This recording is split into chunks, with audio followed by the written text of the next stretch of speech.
इस धरती पर कुछ लोग ऐसे भी आते हैं, इस धरती पर कुछ लोग ऐसे भी आते हैं जो चले जाने के बाद भी पूजे जाते हैं, चले जाने के बाद भी पूजे जाते हैं। बिरले लोग होते हैं जो अपना जीवन बनाते हैं। किसी की 4 दिन की जिंदगी 100 काम करती है, किसी की 4 दिन की जिंदगी 100 काम करती है, किसी की 100 बरस की जिंदगी से कुछ नहीं होता। उतने ही वर्ष उन्हें मिले थे, उतने ही वर्ष हमें मिले हैं, लेकिन उतने वर्षों में वो महावीर बन गए, विमल बन गए, सन्मति बन गए, और उतने ही हम वर्षों में जहां के तहां रहे।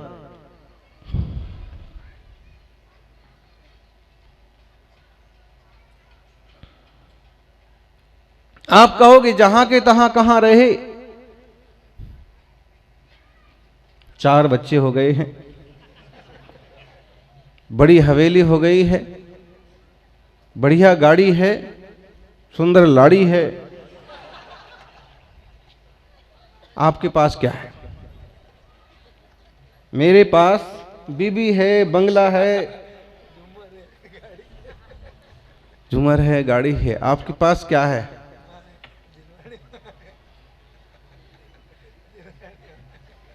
हमारे पास मां है, जिनवाणी मां है।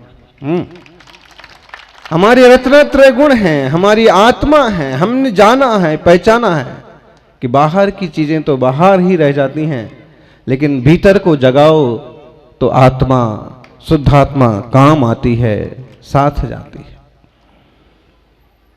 विमल ही तन मन, विमल ही जीवन, विमल ही जिनका नाम है। विमल ही तन मन, विमल ही जीवन, विमल ही जिनका नाम है। ऐसे गुरुवर विमल सिंधु को बारंबार प्रणाम। बहुत निर्मल जीवन था। तपस्वी सम्राट गुरुवर सन्मति सागर जी सुनाते हैं कभी अपने गुरुजनों के प्रसंग। बहुत भावुक हो जाते थे कि कैसी दयालुता, कैसी कृपालुता। रात रात भर जाग करके धर्म ध्यान करना और भोर होते ही भक्तों को बांट देना। जब तक इन्वर्टर में ऊर्जा ना होगी तब तक लाइट नहीं जल सकती है, बल्ब नहीं जलेगा, दूसरे को ऊर्जा नहीं मिलेगी। जब तक तपस्वी खुद चार्ज नहीं होगा तब तक उसी का आशीर्वाद किसी के काम नहीं आ सकता। और अगर वो तब से चार्ज होगा तो उसका आशीर्वाद मुर्दे को भी एक बार खड़ा करने की सामर्थ्य रखता है, मरते हुए को भी जीवित करने की क्षमता रखता है। इसलिए ये तपस्वी गुरुजन रात रात भर सोते भी नहीं थे।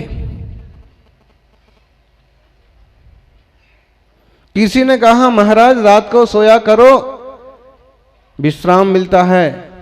गुरु ने कहा हमेशा जागा करो, आत्मा राम मिलता है। हमेशा जागा करो, ये सोने की पर्याय नहीं है। सोए निगोद में भी सोए, नरकों में भी सोए, 4 गतियों में खूब सोए हैं। वहां तो ये भी होश नहीं है कि आत्मा नाम की कोई चीज है, देवशास्त्र गुरु कोई वस्तु है। 7 तत्व की 6 द्रव्य भी होते हैं और इन सब से ऊपर उठ करके मैं शुद्ध ज्ञान घन आत्मा हूं। आत्म शुद्धि के लिए संयम का, साधना का रास्ता मुझे स्वीकार करना है। ये तो खबर भी नहीं पड़ती है। 4 इंद्रिय तक के जीवों को तो कुछ पता ही नहीं पड़ रहा है, जो कि ज्ञान स्वभाव है। इसलिए वे भी 4 संज्ञाओं में मस्त हैं। खाने पीने के लिए दौड़ते फिरते रहते हैं, घर बना लेते हैं, लेकिन उन्हें नहीं पता आत्म कैसे होता। आत्मकल्याण का पथ इस मानव पर्याय में जाना जाता है। तीर्थंकरों के उपदेश मिलते हैं, महापुरुषों के वचन सुनने को मिलते हैं और जिनवाणी मार्गदर्शन करते हैं। आत्मार्थी सज्जनों, हमें उसी रास्ते से चलना है। जिसे महापुरुष गए हैं। थोर महात्मे होऊन गेले, चरित्र त्यांचे पहा जरा, त्यांचे समान आपण व्हावे, हाच सापडे बोध खरा। बड़े बड़े महापुरुष हो गए, उनके चरित्र देखो, पढ़ो, अनूठा तपस्वी पढ़ो, वात्सल्य रत्नाकर पढ़ो, विश्व का सूर्य के दूसरा महावीर चरित्र चक्रवर्ती पढ़िए। चरित्र त्यांचे पहा जरा, और त्यांचे समान आपण भावे, अपन भी उनके समान हो जाएं। इसलिए यही सच्चा बोध है। सिद्धे जयप सिद्धे चौव्यहाराहणा फलम वत्ते, वंदिता रहंते बुच्छम आराहणा कमस। 4 आराधनाओं की सिद्धि के लिए दिगंबर तपस्या जरूरी है, और चतुर्विध आराधना की सिद्धि जिसको होती है उसका ही उत्तम समाधि पूर्वक मरण होता है। कभी कभी ऐसा होता है कि ना समझी से ऐसे बयान जारी कर देते हैं लोग कि उन्हें किसने नमोकार मंत्र सुनाया, उनका त्याग किसने करवाया था, कौन था उनके पास में, और उनकी समाधि तो बिगड़ गई। भाई तू सर्वज्ञ हो गया है क्या? तुझे सबके परिणामों की सब खबर हो गई है क्या? तो कैसे तू निर्णय कर सकता है कि इसका ऐसा हो गया, इसका वैसा हो गया? अरे कभी विचार तो कर, तेरे घर में शादी हो, हैं, खुशी का माहौल है, और बैंड बाजा वाले ने बैंड बजाया, ठीक, खुश हो गए, और उसने सोहलरियां छेड़ी हैं और खुश हो गए, लेकिन वो तो बजाए जा रहा है, सुबह से शाम हो गई, 1 मिनट रुकने का काम, फुल भोंपू चालू है, और आपके मामा आ रहे हैं, काका आ रहे हैं, किसी से भी आप बात करना चाहते हैं, लेकिन बाजा चालू माने चालू। आप 2-4 बार टोकते हो कि हेलो हेलो बैंड बाजा, तो अभी वो बोलो, और लगा रहे 24 घंटे तक। तो मैं तो खुशी होना चाहिए ना कि देखो कितना बढ़िया, लगातार 24 घंटे से 48 घंटे से बजाए जा रहा, रुक ही नहीं रहा। खुशी होगी? जहां जरूरत पड़ेगी कि अमुक बहुत जरूरी रिश्तेदार आए हैं, 2 बातें करना है, ये आवाज थोड़ी कम होना चाहिए, वहां नहीं कम होगी, झुझलाहट होगी। लगातार वही गाना, मेरी यार की शादी है, यार की शादी है, और सुबह से अगले शाम तक यार की शादी। आप कहोगे इसको डंडे मार के भगाओ यहां से। अरे 1 बार हो गया, 2 बार हो गया, कितने बार होगी यार की शादी? कोई भी चीज है, अब वहां आप मान लीजिए शादी विवाह में सत्कार किए जा रहे हैं आप, और अपने रिश्तेदारों को मगज के लड्डू, बस बूंदी के लड्डू लड्डू लड्डू खिलाए जाओ, पानी के लिए पूछो मत।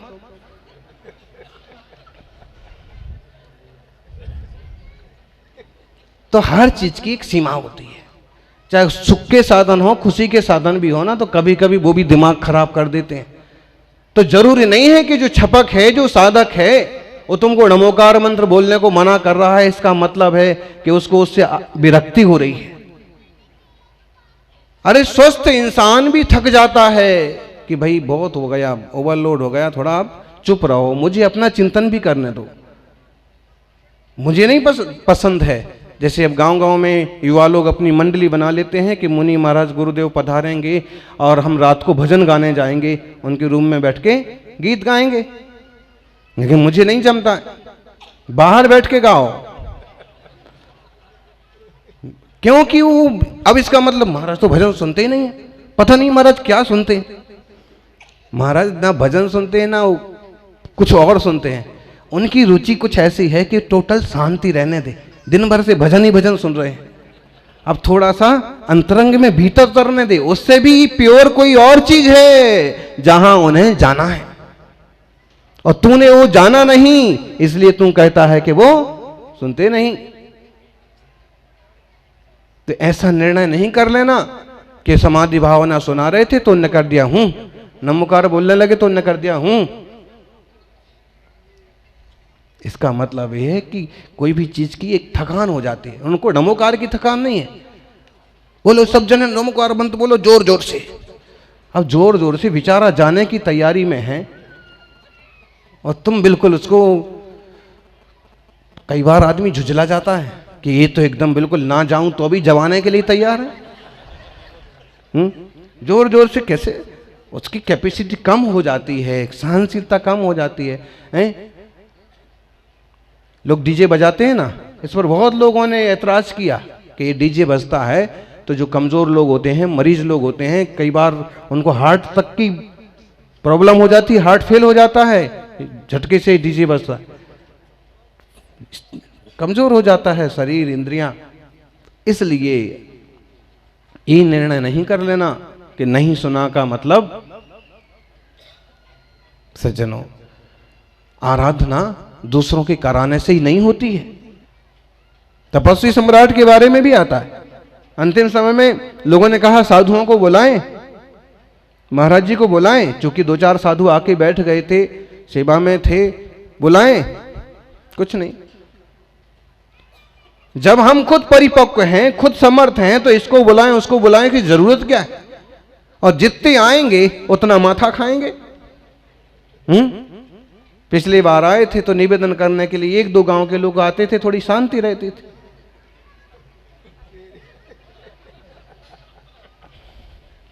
इस बार तो शेरिया क्या, सवा शेरिया क्या है, पूरा एरिया ही, इधर चलो उधर चलो उधर चलो, भाई किधर किधर चले? मेरे को इधर उधर नहीं जाना है, मुझे तो बस अपने तक आना है, अपने तक आना है। आप लोग समझते हो अपने तक आने का मतलब? नहीं, इधर उधर तो बहुत जालिए। अब शांत शांत और सहज शांति। 12 से 3 बजे तक तो महाराज कमरा बंद करके पता नहीं क्या करते रहते। भाई थोड़ा सा समय बचा है कि थोड़ा शांति से, नहीं तो लघु शंका के लिए जाओ तो भी दूरबीन लगा करके किधर बैठे हैं। अरे भाई तो की धरती पर ही तो रहेंगे, कहां जाएंगे? और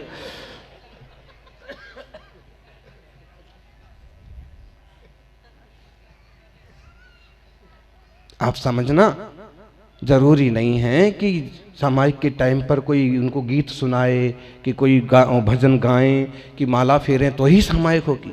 सामायिक का मतलब है स्वरूप से, निज आत्मा से एक मेक हो जाना, परम शांत हो जाना, पूर्ण निर्मलता को उपलब्ध होना, वो सच्ची सामायिक है।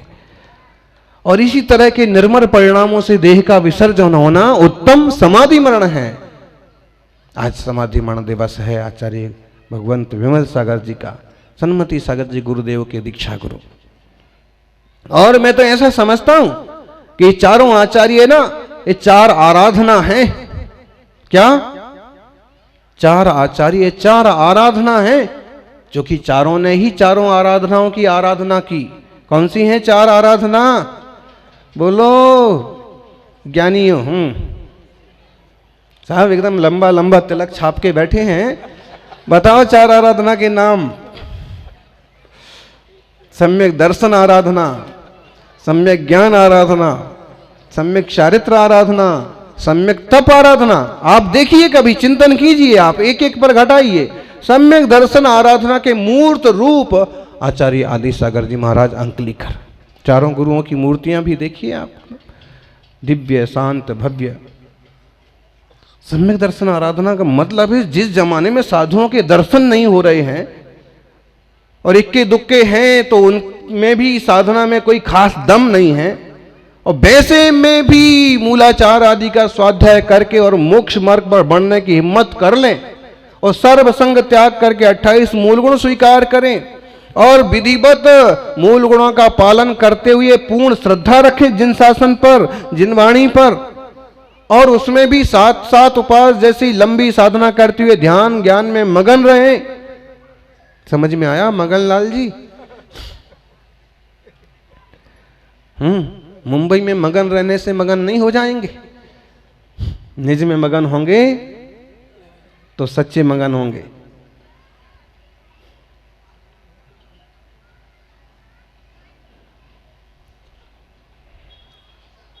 कल्पना करिए आप, आज तो आचार्य महाराज के साथ में बताइए 10-12 परिवार वर्षों से जुड़े हैं, अपन को भी जुड़ना चाहिए।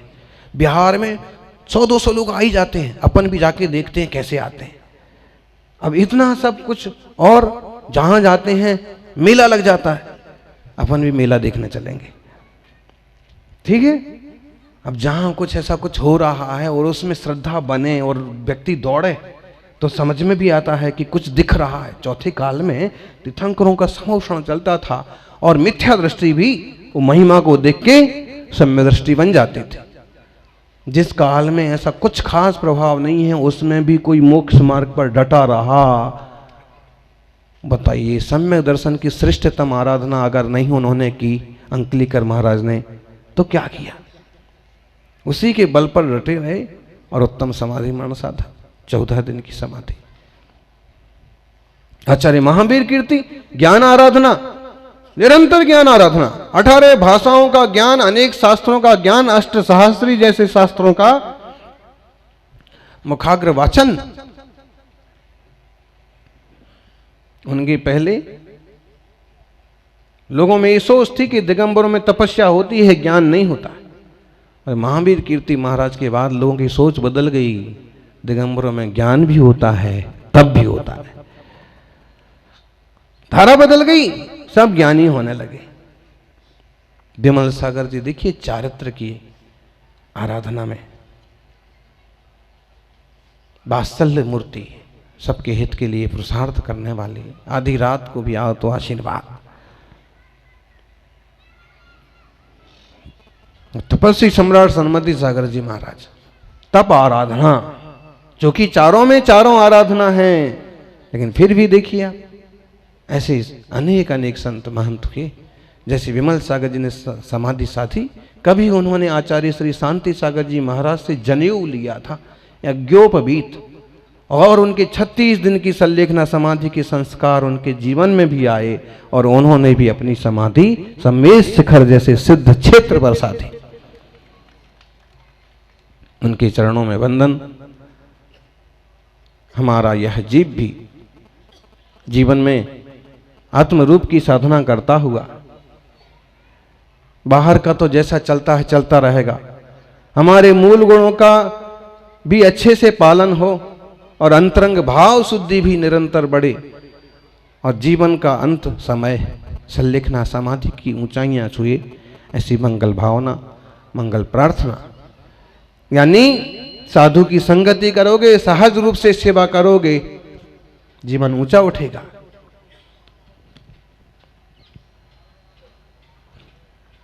जय बोलिए 24 तीर्थंकर भगवान की जय।